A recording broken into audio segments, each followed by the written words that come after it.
Bismillahirrahmanirrahim. Assalamualaikum warahmatullahi wabarakatuh. Alhamdulillahi rabbil alamin. Wassalatu wassalamu ala asrafil anbiya'i wal mursalin wa ala alihi wa sahbihi rasulullahil ajma'in, amma ba'du. Allahumma salli ala Sayyidina Muhammad wa ala ali Sayyidina Muhammad.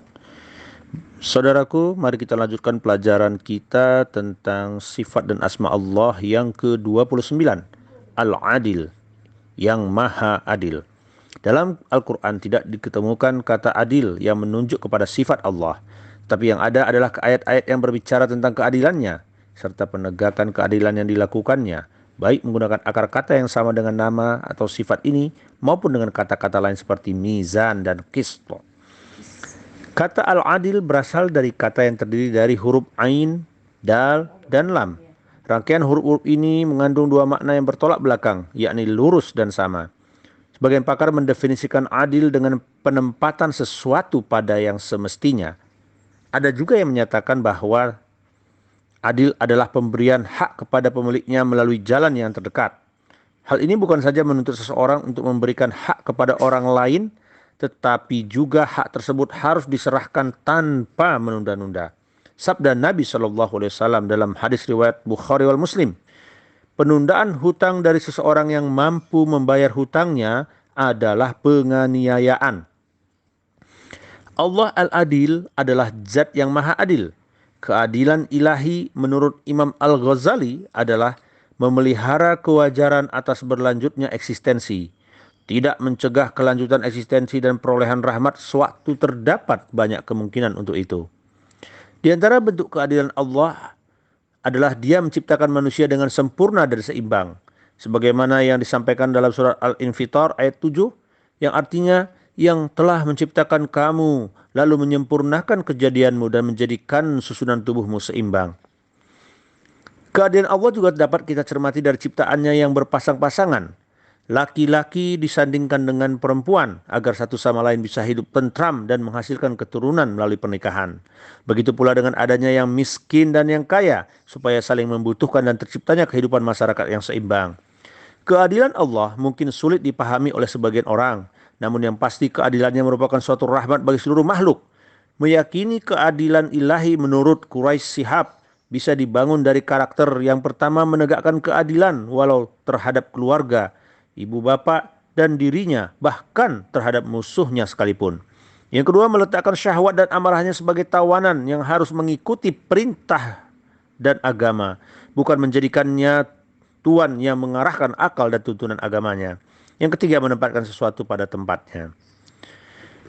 Allah maha adil. Dengan keadilannya itu, Dia mengajarkan manusia pentingnya bersikap dan berbuat adil. Oleh karena itu, sebagai mukmin, umat yang beriman, maka teladanilah keadilan Allah dengan mengagungkan sifatnya itu melalui, pertama, menerapkan keadilan dimanapun, kapanpun, terhadap siapapun. Allah menyuruh para hambanya untuk menerapkan keadilan dalam berbagai sikap dan perilaku. Keadilan harus diterapkan tidak hanya pada diri sendiri, tapi juga pada semua orang, orang tua, karib kerabat, dan lainnya. Dalam surat An-Nisa ayat 35 yang artinya, wahai orang-orang yang beriman, jadilah kamu orang yang benar-benar penegak keadilan, menjadi saksi karena Allah biarpun terhadap dirimu sendiri atau ibu bapak dan kaum kerabatmu. Jika ia kaya ataupun miskin, maka Allah lebih tahu kemaslahatannya. Maka janganlah kamu mengikuti hawa nafsu karena ingin menyimpang dari kebenaran. Dan jika kamu memutarbalikkan kata-kata atau enggan menjadi saksi, maka sesungguhnya Allah adalah maha mengetahui segala apa yang kamu kerjakan. Bersikap adil harus pula dilakukan terhadap orang-orang yang tidak kita sukai, bahkan terhadap musuh sekalipun. Dalam surat Al-Maidah ayat 8 yang artinya, hai orang-orang yang beriman, hendaklah kamu jadi orang-orang yang selalu menegakkan kebenaran karena Allah, menjadi saksi dengan adil, dan janganlah sekali-sekali kebencianmu terhadap sesuatu kaum mendorong kamu untuk berlaku tidak adil. Maka berlaku adillah, karena adil itu lebih dekat kepada takwa, dan bertakwalah kepada Allah, sesungguhnya Allah maha mengetahui apa yang kamu kerjakan. Dalam contoh lain, keadilan itu bisa juga seperti seseorang yang memaksa si sakit untuk meminum obat yang pahit demi kesembuhannya, sebab kepahitan itu diposisikan pada tempat yang semestinya. Begitu pula dengan menjatuhkan hukuman mati atau cambuk terhadap terpidana. Meski terasa sakit, tetapi rasa sakit itu ditempatkan kepada orang yang semestinya. Berbeda dengan ketidakadilan, seandainya seseorang membagikan harta benda kepada hartawan misalnya, maka ia termasuk berlaku tidak adil. Begitu pula dengan sikap membiarkan si miskin tetap kelaparan, padahal dirinya memiliki cukup harta untuk diberikan. Yang kedua, seorang mukmin harus mampu bijak dalam bersikap. Bersikap adil merupakan landasan untuk berperilaku secara bijak. Itulah sebabnya dalam pengertian sehari-hari, perkataan adil sering beriringan dengan kata bijaksana, adil dan bijaksana.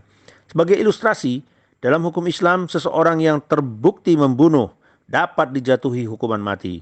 Tetapi apabila pihak keluarga korban memberi maaf karena si pembunuh itu bertobat dan memiliki anak istri yang harus ia nafkahi, maka hukuman mati bisa saja ditiadakan. Itulah contoh dari sikap bijaksana. Kebijaksanaan itu diajarkan pula dalam Islam. Bersikap adil dan bijaksana merupakan cerminan dari keluasan ilmu dan kebesaran jiwa. Saudaraku, marilah kita jadikan sifat al-adil ini menjadi sumber landasan sikap dan mental kita sehari-hari melalui mengakui keseimbangan dan keadilan Allah di muka bumi dan alam raya. Dengan menempatkan segala sesuatu pada tempatnya, semuanya berjalan teratur sesuai sunnatullah. Berlaku adil pada diri sendiri dengan meredam nafsu syahwat dan mengikuti agama dan akal, bukan malah sebaliknya. Yang ketiga, membantu orang yang mencari keadilan dan berlaku adil kepada semua pihak, termasuk berlaku adil kepada diri sendiri dalam memanfaatkan waktu yang tersedia demi meraih kemajuan hidup ataupun karir dalam bisnisnya. Hadis riwayat Muslim, ketika Bashir bin Sa'ad al-Ansari menginginkan agar Nabi SAW menyaksikan apa yang diberikannya, ternyata ia mengutamakan pemberian itu untuk sebagian anak-anaknya.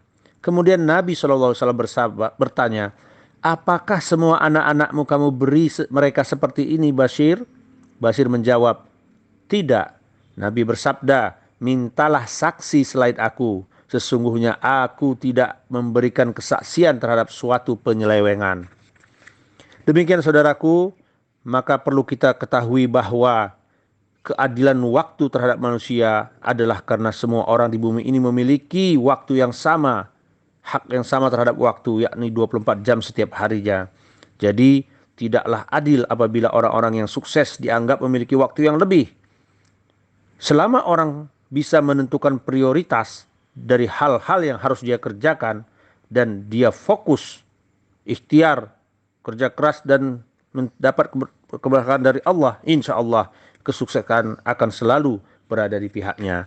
Demikian, wabillahi taufiq wal hidayah. Semoga sikap al-adil ini bisa menjadi sifat dasar diri kita dalam segala hal, kapanpun, dimanapun, dan terhadap siapapun. Wabillahi taufiq wal hidayah. Wassalamualaikum warahmatullahi wabarakatuh.